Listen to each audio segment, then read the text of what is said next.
Mm, hold on, you guys. I'm getting us on Facebook.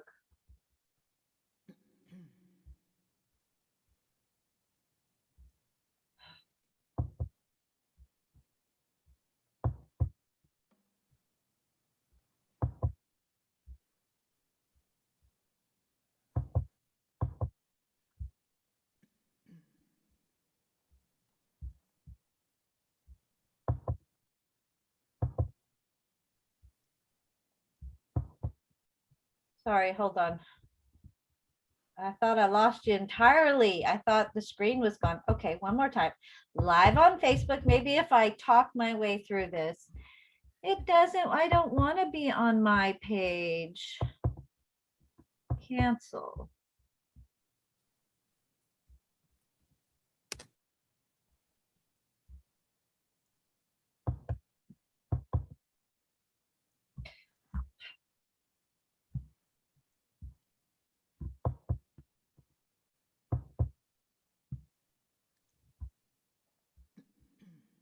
Oh,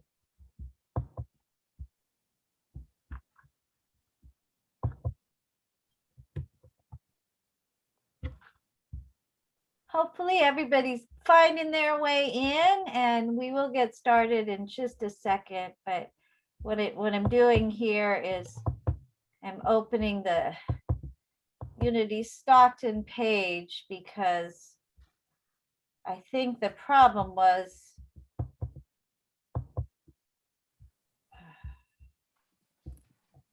I had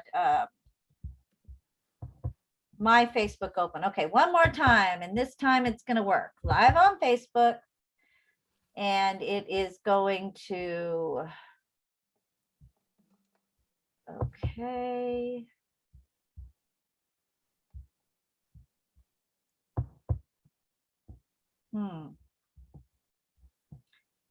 Okay, well, what's going to happen is it's probably going to be live on my page, and then I will post it on Unity of Stockton's page. So we're going to be a little bit off. But it will be completely on Unity of Stockton's page. I'm wrong. Select page, Unity of Stockton. Huh, it's good to be wrong sometimes. And we are going live. Okay, so if I could get back to Zoom.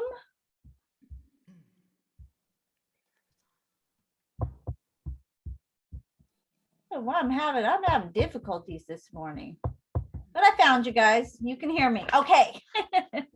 Everything's working. It's surprising. So good morning, everybody. So wonderful to see everybody. So we got a special treat, two special treats. Our speaker is going to be Jen Dickey. She has a passion for awakening and action no matter what life's curriculum presents. She is a third-year seminary student through Unity Worldwide Spiritual Institute. And she will be graduating June of 2022. So 2022, she's essentially not a candidate for us, but we're going to be happy to have her as a guest speaker in our interim period. So she presents spiritual exploration and biblical teaching with authenticity, hope, humor, and curiosity. And currently, this morning, she served as digital media specialist for Unity of Houston Church in Houston.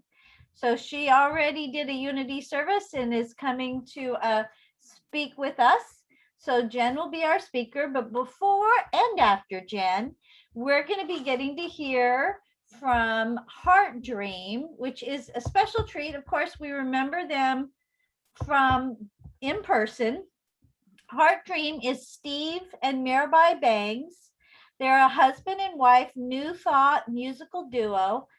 They are from Northern California, and they're known for their uplifting and inspiring songs, celestial vocal harmony, guitar, and Native American flute, and metallophone, which you're going to enjoy. They've been performing at Unity churches and centers for spiritual living throughout California, as well as Arizona, Colorado, New Mexico, Utah, Virginia, Washington, and New Zealand. They have 5 CDs that are available on their website, which is heartdream.com. So remember to look them up on heartdream.com. And Steve and Mirabai have been singing together from the first day they met. So first we're going to have Heart Dream, and then we're going to go straight to Jen. Then we'll have a little more of Heart Dream, and then at the end we'll have our time for our spiritual cafe. So I give you Heart Dream.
Thank you, Heart Dream. That was beautiful.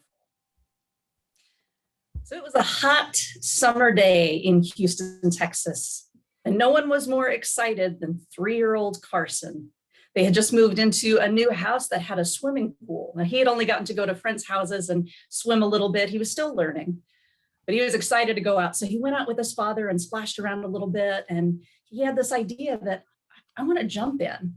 I I'm going to try that. And so he tells his dad, says, Daddy, I want to jump in. And they said, okay. So his father goes down to the deep end of the pool there, and little Carson comes up with his little soggy shorts and kind of toodles along all the way to the edge there and kind of puts his toes right over the ledge.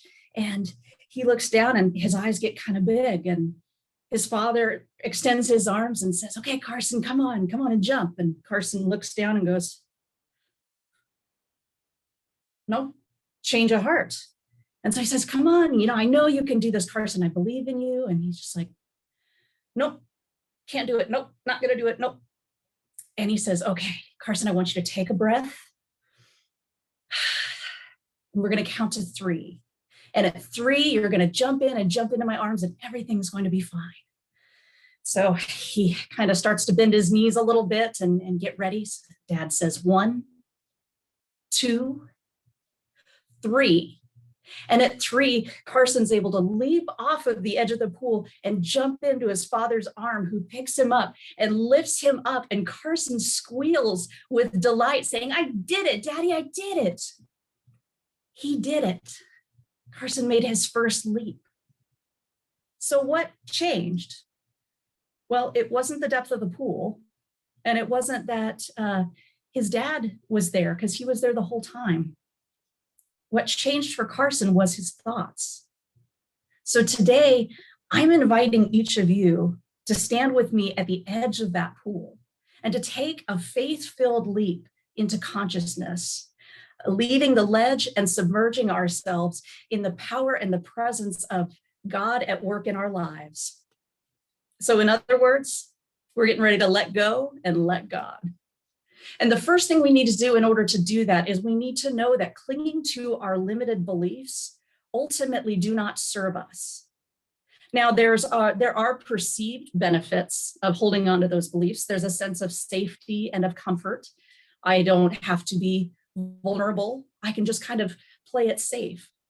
But metaphysically, limited consciousness keeps us in bondage to it. And it creates this ripple effect that goes into our families. It can affect our jobs, our relationships, our finances, and our health. So it's not about eradicating limited beliefs like we're never going to have them again. I mean, there's that nice thought of, well, I'm in unity and I'm just not going to think limited thoughts. Well, that's easier said than done, right? So it's not about eradicating, it's really about quieting that voice and knowing how much that voice can hold us back and how much different our lives would look when we resume our position in the front seat of the vehicle of our mind, instead of sitting with the monkey in the back seat that's just continually chattering and is like a child on a road trip who's getting in my space, just an exhausted, testy child. And God bless my parents. We went on several road trips. We lived in San Diego in California. We decided to go from California to Tennessee and back when I was 5 years old, 6 years old, and my brother and I are 5 years apart. And that's exactly what came to mind for me. That negative talk is just that bickering back and forth. So we would have that. And then within a matter of an hour or two, we were asleep in each other's laps and everything was fine. And my parents were pleased. So God bless them for that.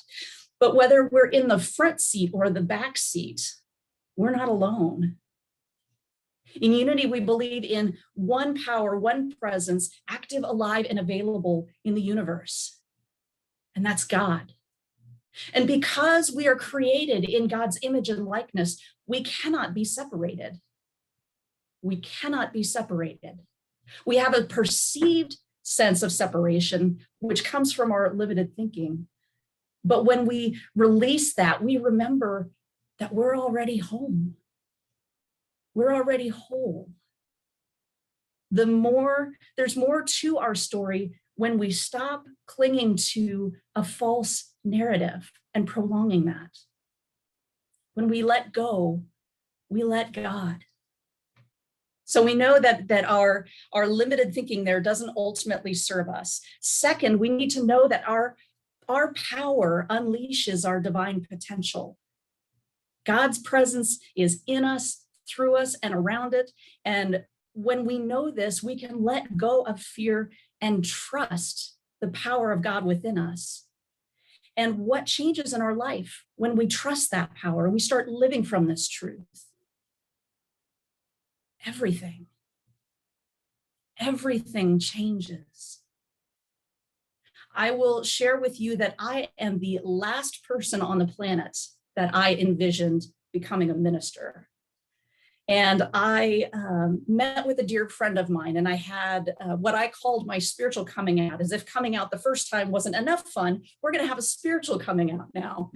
But I got together with him and was talking, and I said, Michael, this seems kind of crazy to me, but I have this thought that I'm meant to do ministry.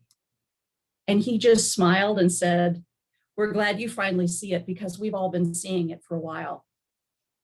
And there was this fear that came over me. And I was thinking, well, now that I shared that, I was like, here's my list of criteria of why I'm not qualified. Well, I have this, and I'm in recovery, and I have this, and just went through all these things. And he just smiled and listened and lovingly brought me back to the realization that God does not call the equipped. God equips the called.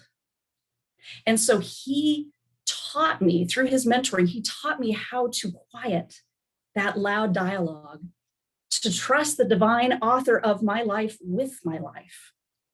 And here I am now, as Susan said earlier, 1 year shy of ordination, giving my very first public talk with all of you.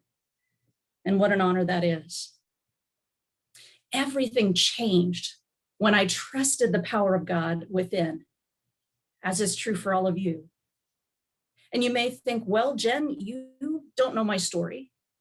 You don't know my circumstances, the pain of the divorce that I'm walking through right now, the agony of watching my son or daughter slip further and further into active addiction, the health diagnosis I just received that is rocking my world. And it's true. I don't know. But what I do know is that we come from a powerful source, a divine physician, and our birthright is wholeness, not incompleteness. It is power, not weakness.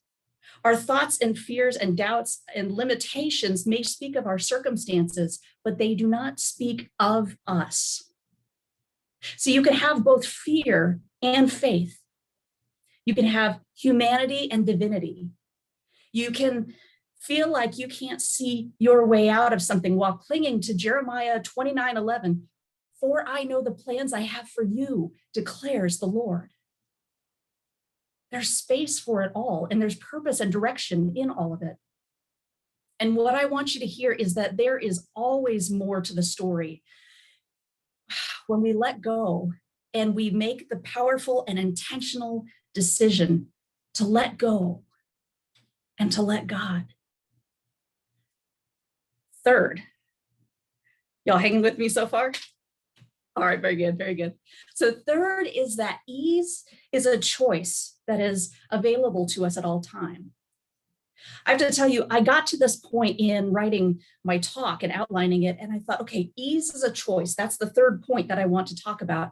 And I was stuck. I had the hardest time trying to come up with this. And I thought, well, isn't that ironic? Because I'm talking about ease and nothing is coming easy to me. So I decided to shut down and take a break. And I hopped on my motorcycle and went for a ride just to clear my head, clear my thoughts, go get some lunch, just really enjoyed my time and kind of got reset so I could come back. And on my way back to my bike, there was an older gentleman in a beautiful classic car that was pulled up next to me, just sitting there. And I got on my bike. And he said, he looked at me and laughed. He said, do you have an extra helmet for me? And I laughed and I said, actually, I was looking at your ride. And so he introduced himself. His name is John. And he told me, I mentioned to him that I'm a new rider. I've been riding a little less than a year. And he was a former biker. So we just got into this conversation. He started sharing stories about that. And he had also said that he was not a jump master, but he did a lot of skydiving. And he asked me, he said, so if you're up for thrills, have you been skydiving? And I said, no. I said, my dad and I have talked about doing this together at some point, but not quite there yet, but it would be great. And he said, he said there are two kinds of people in skydiving. He said there are those that will throw themselves out of the plane headlong, free fall, and absolutely loving it. And he said that there are those who are clinging on to the sides, to the people, whatever they can, because they have decided that, nah, not happening. We're not doing this. And he says, John said, that's a metaphor for life. He says, we have more fun when we let go. And I thought, John here just gave my sermon in 2 minutes. So that was amazing. And it turns out, actually, he's with the Science of Mind, which is under the umbrella of New Thought, kind of a sister church to Unity. So I just thought, isn't that something? You know, in Unity, we believe in it's ancient wisdom. And one of the things that we really teach is that our thoughts create our reality. Therefore, we can change those thoughts and thus change the trajectory of our lives. The brilliant physicist Albert Einstein said, no problem can be solved from the same level of consciousness that created it. I'll say that again. No problem can be solved from the same level of consciousness that created it. So how can we change our circumstances if we're thinking the same thing and doing the same thing over and over again, expecting a different result? If you've heard that before, which maybe you have, that's called insanity. And yet we do it. But when we begin to ease our grip on our circumstances and outcomes, we find ourselves open to transformational possibilities. When we let go, we let God. So again, clinging to our limited beliefs doesn't ultimately serve us. I think we know that and can feel that now. And knowing our power unleashes our divine potential, and it can be easy. It's always available to us. In the Gospel of Matthew, verses 11 through 24, Jesus says, have faith in God.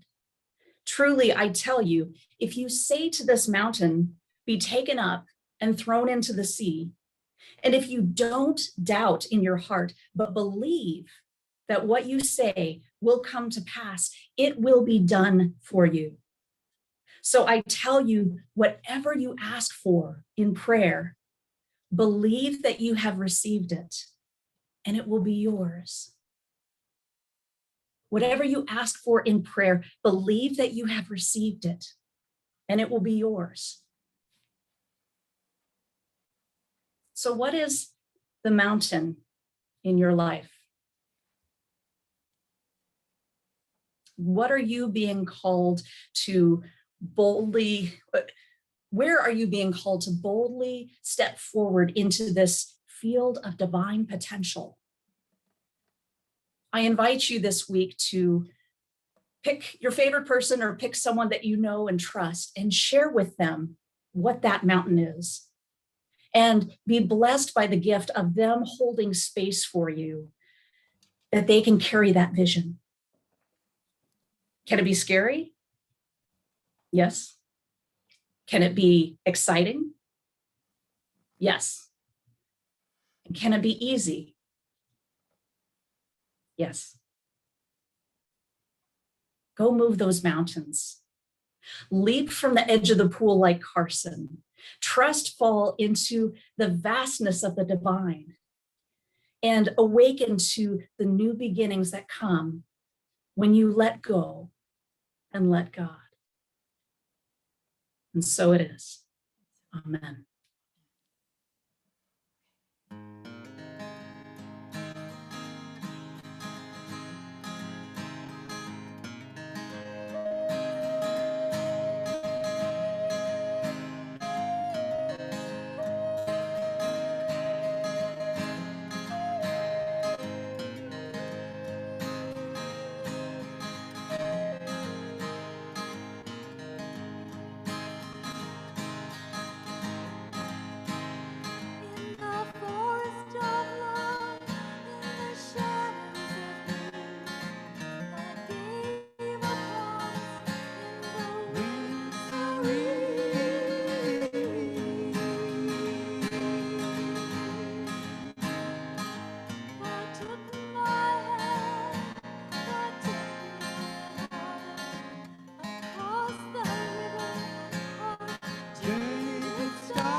Thank you, Steve and Mirabai. Oh, send them some love.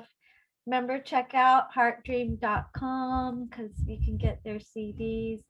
I'm going to take us off live and stop recording, and we're going to move into